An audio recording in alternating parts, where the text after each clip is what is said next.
Hello everybody, welcome back to another year. I hope you're doing well, and we're here today what would have been the Warwick Priory Manor House.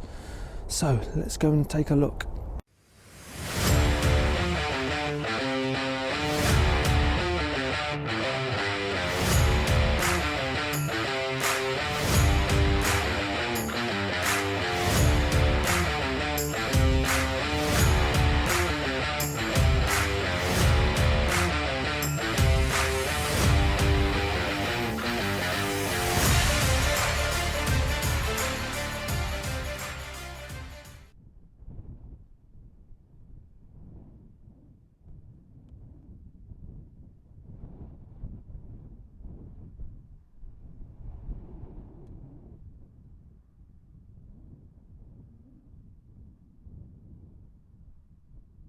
So here it is, look, Priory Park.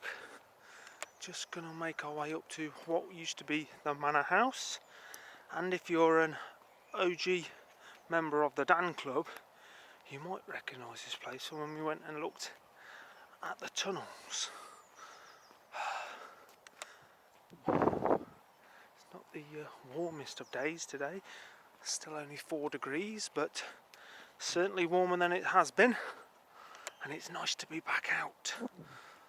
The squirrel over there. So this is a tree up here that fell down in the Great Storm. Was it at the start of December?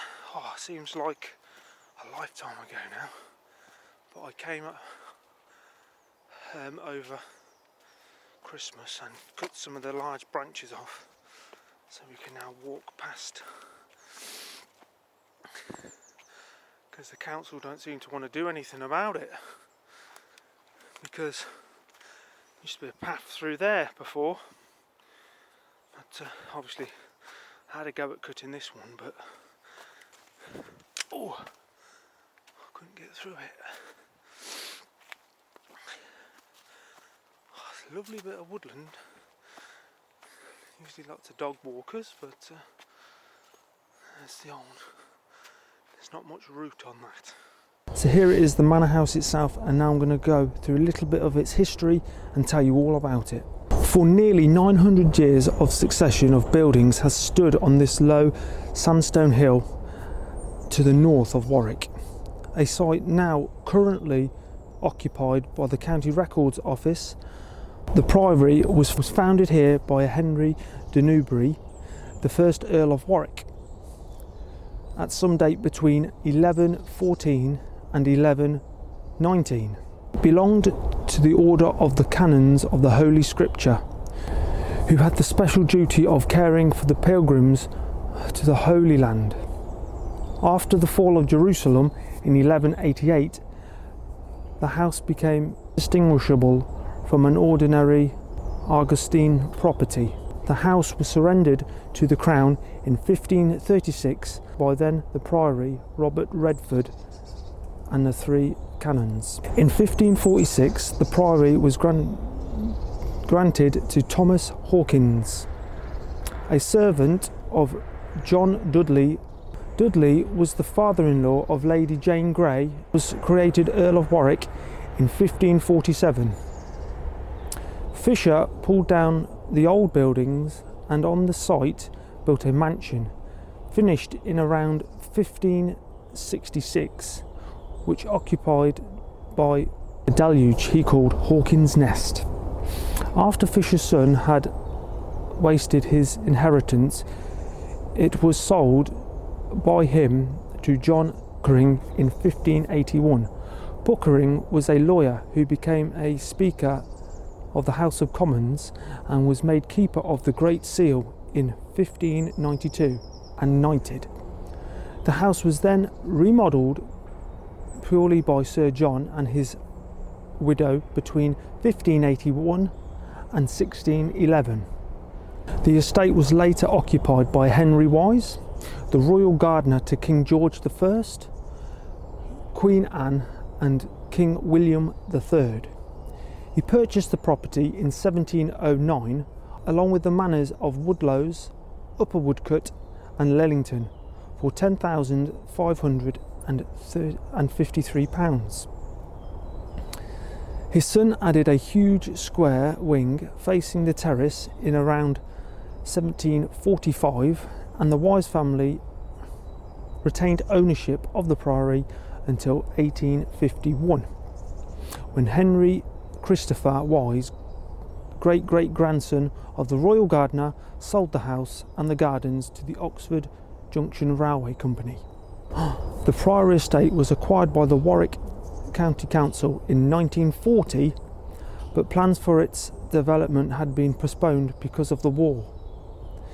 In 1953, Priory Park, which had been sold by Warwick Borough Council in 1951, was opened to the public. In 1972, excavations in the advancement of the building, the new County Records Office, revealed that in the 12th century, religious houses had been built over the 3 lime kilns. Traces of a monastery included burials, presumably under the floor of a church, and the outline of a small room with the base of the central columns. Most of the foundations were, however, altered by cellars and Tudor mansion and its later additions.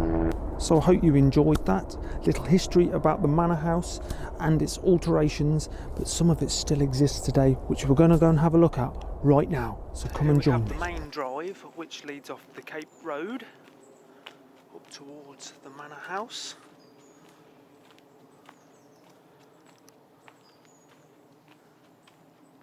Visitors parked at own risk. Don't you mean their car? It's parked at the risk. It's like something going to happen to the driver.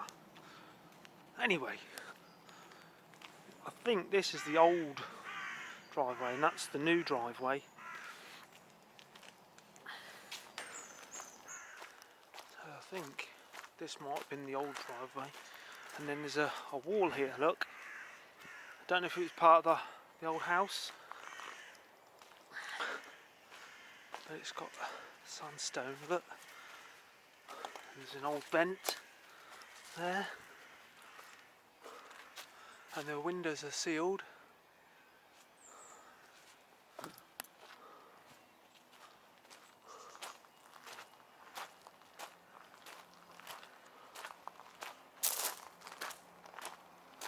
can go through the, I mean, look at these old columns over here, look. And then we go through the little doorway.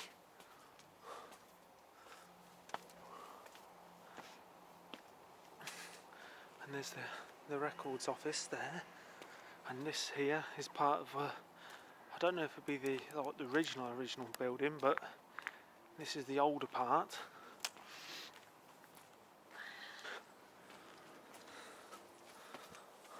Oh, that step's a bit spongy. And this, I think, would have been an old room here, because you can see where it steps down. So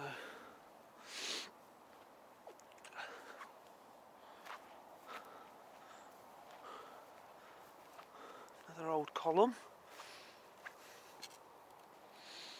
And there's the old building. I'm not sure if people actually live in here though, so I don't want to be around too long.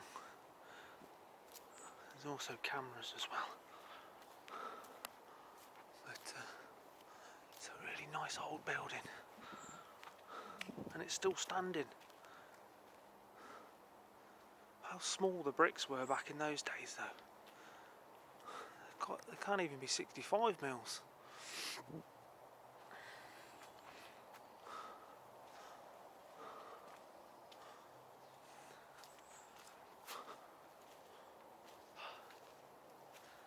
Come down the steps.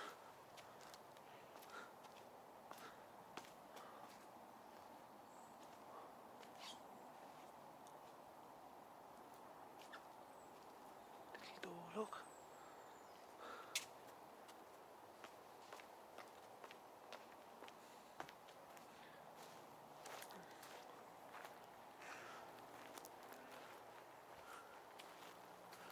That's it, innit? The Priory House. and then we come back out to the drive. So it's not a very big site.